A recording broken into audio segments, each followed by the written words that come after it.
Student, you are most welcome to our educational channel mechanical Pandit. और मैं आपके प्यारे पांडे सर। आज मशीन डिजाइन के अंदर डिजाइन ऑफ शाफ्ट पढ़ेंगे, लेकिन ये डिजाइन ऑफ शाफ्ट तब पढ़ेंगे when the shaft is subjected to fluctuating load. अब सवाल यह है कि फ्लक्चुएटिंग लोड क्या है। तो पहले तो हम शाफ्ट का कॉन्सेप्ट थोड़ा सा बताएं आपको, ठीक है ना। उसके बाद फ्लक्चुएटिंग लोड मतलब वेरिएबल स्ट्रेस आपको पढ़ा चुके हैं हम, ठीक है ना। फ्लक्चुएटिंग लोड क्या होता है, that is one kind of variable load. उसको जो है हम लोग पढ़ेंगे आज, ठीक है। तो समय गंवाए बिना हम स्टार्ट करें। आपका जो है शाफ्ट, तो देखिए ये शाफ्ट है, मान लीजिए एक कोई शाफ्ट है, और ये शाफ्ट में क्या होता है, यहाँ पर समझिएगा, ये आपका शाफ्ट है, ठीक है। अब यहाँ पर ये शाफ्ट है। अब यहाँ पर आपने लोड लगाया। अब ये चूंकि क्या हो रहा है, रोटेट हो रहा है। शाफ्ट क्या होगा, रोटेट भी होगा। और चूंकि बेंडिंग, शाफ्ट एक ऐसा मशीन कंपोनेंट है जो बेंडिंग लोड, एक्सियल लोड, जिसको थ्रस्ट लोड भी कहते हैं, साथ में आपका ट्विस्टिंग मोमेंट, ठीक है, बेंडिंग मोमेंट, उसके बाद फ्लक्चुएटिंग लोड, ये सब जो है वो क्या करता है, बियर करता है, ठीक है। अब हम लोगों ने शाफ्ट के काफ़ी सारे कॉन्सेप्ट पढ़ चुके हैं। कॉन्सेप्ट में मेन कॉन्सेप्ट पढ़ें तो आपको ट्विस्टिंग मोमेंट में आपको टोर्सन इक्वेशन बताए थे, और टोर्सन इक्वेशन के आधार पर ये हमने फार्मूला निकाला था। अब इस टोर्सन फार्मूला को याद रखिएगा, torque upon I p tau upon r equal to क्या होता है, सी थीटा अपन एल। इसका भी डिस्क्रिप्शन हमने आपको बताया था, और बाई दी वे हमारे पास है, तो इसको देख लीजिए। यही था ना शाफ्ट।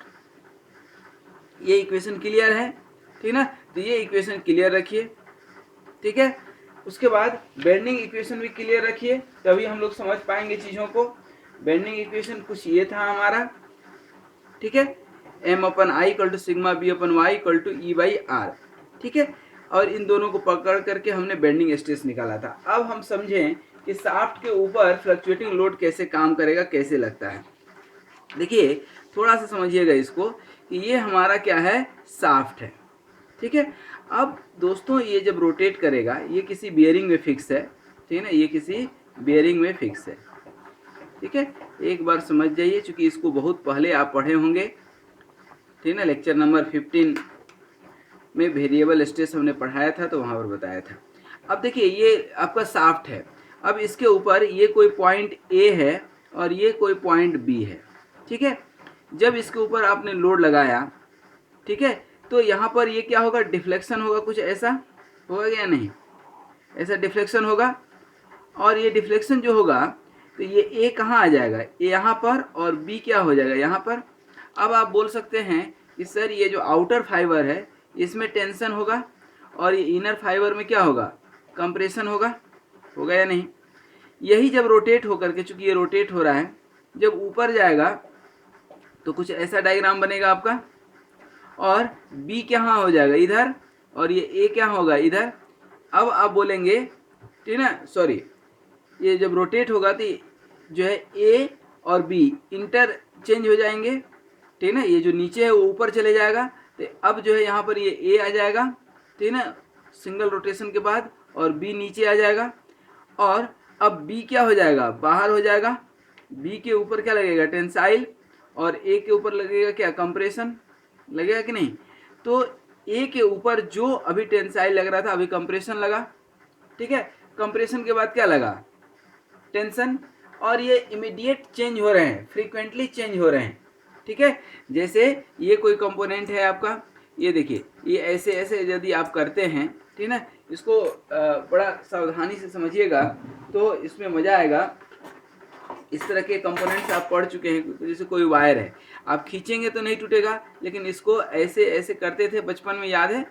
तो that is the fluctuating load. तो ये जो ऊपर का है, ये क्या हो रहा है, अभी टेंशन में जा रहा है। जब आप इसको ऐसे कर रहे हैं तो कंप्रेशन में जा रहा है।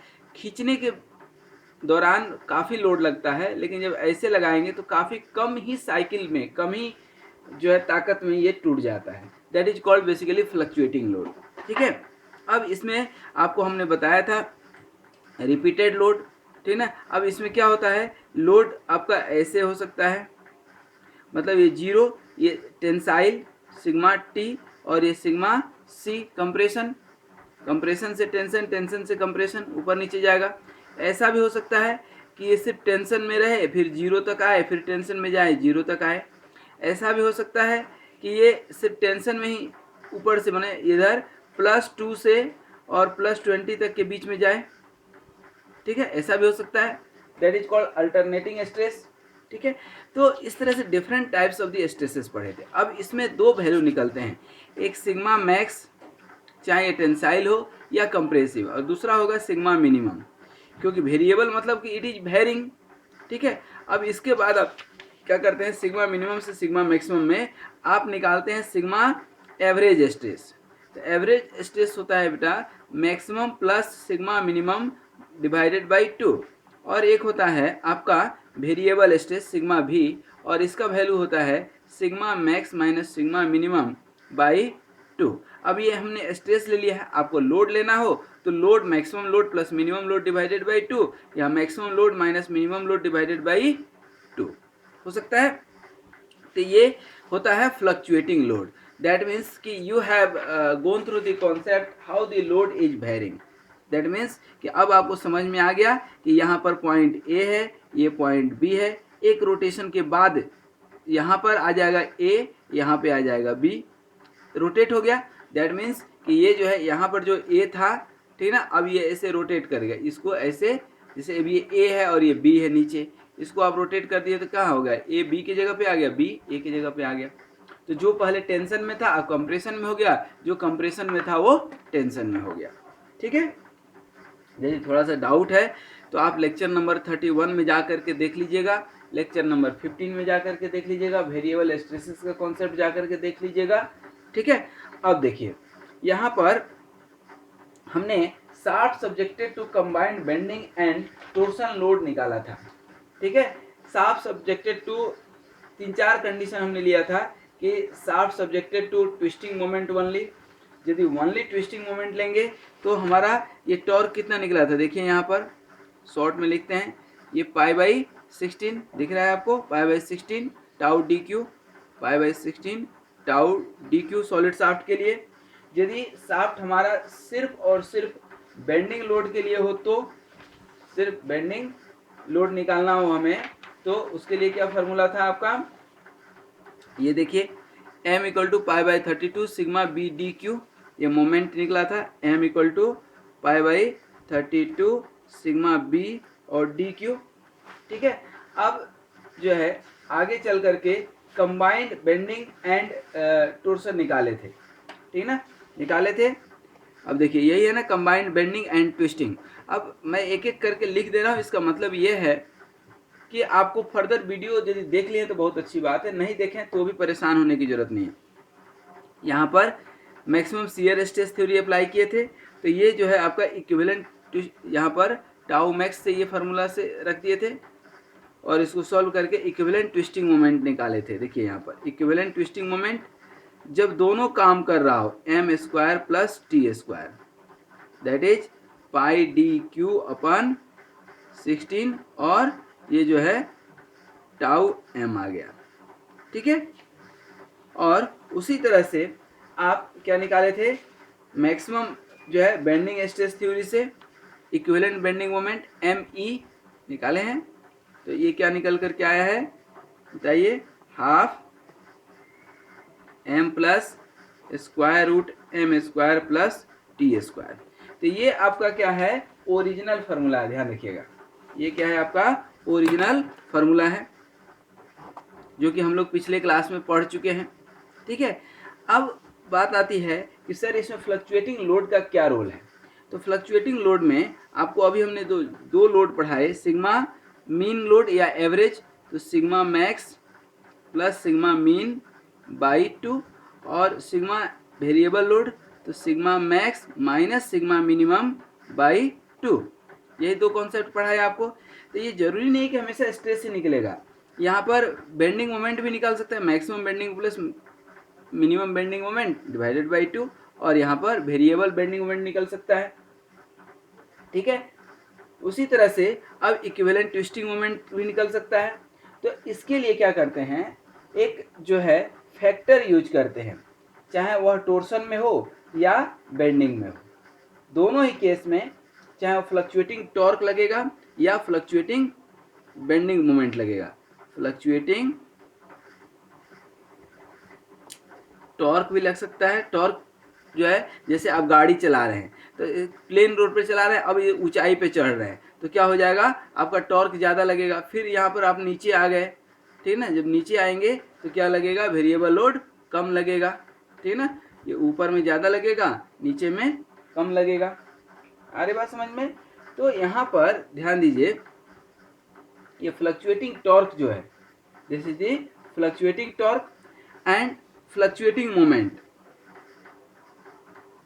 कहीं ज़्यादा लगेगा और फ्लक्चुएटिंग मोमेंट। कोई नट बोल्ट आप खोलते हैं, नट बोल्ट आप खोल रहे हैं तो नट बोल्ट में कभी देखेंगे कि ज़्यादा ताकत लग रही है, जब थोड़ा लूज हो गया तो कम लग रही है। तो ये fluctuating torque and fluctuating moment का एक जो है फैक्टर यूज करेंगे। फ्लक्चुएटिंग टॉर्क के लिए KT यूज करते हैं और ये KM यूज करते हैं, जिसका वैल्यू जनरली दिया होता है। इनकी बीच की वैल्यू जो होती है जनरली 0 to 1 के बीच में होती है, और स्टेशनरी शाफ्ट में तो 0 to 1, ठीक है ना, 1.5 से 2 के बीच में किसके लिए होती है, होती है आपके सडनली अप्लाइड लोड के लिए, इम्पैक्ट लोड के लिए, ठीक है ना। रोटेटिंग शाफ्ट में वैल्यू ये 2 के ऊपर जाती है, ठीक है। तो अब आप निकालेंगे इक्विवेलेंट ट्विस्टिंग मोमेंट, तो क्या हो जाएगा आपका स्क्वायर रूट और KM इंटू एम का square plus KT into T का होल स्क्वायर, ये इक्विवेलेंट ट्विस्टिंग मोमेंट निकल गया। और ये इक्विवेलेंट बेंडिंग मोमेंट निकाल लेंगे, हाफ और KM इंटू एम। KM क्या है, KM क्या है, combined shock and fatigue factor for bending, ठीक है। और प्लस स्क्वायर रूट, यही चीज़ आ जाएगा, KM इंटू एम का square plus KT into T का स्क्वायर, ठीक है ना, KT प्लस टी का स्क्वायर, ठीक है। अब यहाँ पर ध्यान दीजिए, KT क्या है, combined shock and fatigue factor, combined shock and fatigue factor for torsion, T लिखे तो टोर्सन हो जाएगा, ध्यान दीजिए, और KM लिख देंगे तो यही combined shock and fatigue factor for bending moment, ठीक है दोस्तों। तो ये था हमारा shaft subjected to fluctuating load. तो इसमें बहुत ज़्यादा कॉन्सेप्ट आपको यूज नहीं करना है, कॉन्सेप्ट सिर्फ यही है कि combined twisting and bending moment जब लग रहा हो शाफ्ट के ऊपर तो वह फार्मूला तो यूज होगा ही होगा, साथ में जो है आपका क्या हो जाएगा, फैक्टर से मल्टीप्लाई हो जाएगा, ठीक है। अब इसके ऊपर आप कोई भी न्यूमेरिकल हो आप अटेम्प्ट कर सकते हैं, ठीक है। तो आई होप कि ये कॉन्सेप्ट आप समझे होंगे कि शाफ्ट के ऊपर किस तरह से यूज होता है। फिर भी यदि डाउट है, फिर मैं एक बार बता रहा हूँ कि यदि डाउट है तो आप जो है यूज कर सकते हैं कौन सा, वेरिएबल स्ट्रेस का कॉन्सेप्ट जा करके एक बार आप देख लीजिए, कौन सा वीडियो, मशीन डिजाइन में ही आपका वेरिएबल स्ट्रेस वाला चैप्टर, वेरिएबल स्ट्रेस का वीडियो। तो thank you very much for watching this video and be happy, be healthy, keep smiling and keep watching all the video of this subject to make your concept very much clear. Thank you very much.